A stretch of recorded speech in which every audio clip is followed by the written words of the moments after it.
Welcome to Penrose Learning, where we make understanding easy. In this video, I will show how to make Alfredo sauce.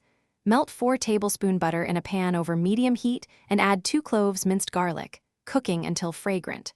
Stir in 1 cup heavy cream and simmer gently while whisking. Add 1 cup grated Parmesan and salt to taste, stirring until smooth.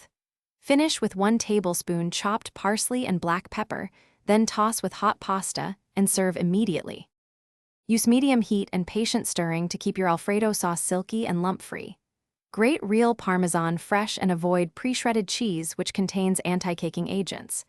If sauce thickens too much, whisk in 1 to 2 tablespoons hot pasta water to loosen and bring shine. For a lighter touch, swap half the cream for milk, but reheat gently. Always serve on hot pasta so sauce clings and feels decadent.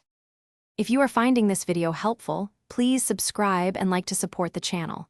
Quick recommendation: bring your space to life with the Echo Dot smart speaker for music while you cook, hands-free timers, and clear voice answers, perfect for multitasking in the kitchen. I find it funny when it sings while I stir. Check the description for the link and other deals. Thanks for the support. Now let's get back to the video. Add variations to make this Alfredo yours while keeping the base technique intact. Sauté mushrooms or shrimp separately and fold them in at the end to retain texture. For garlic lovers, increase to 4 cloves and brown lightly for depth.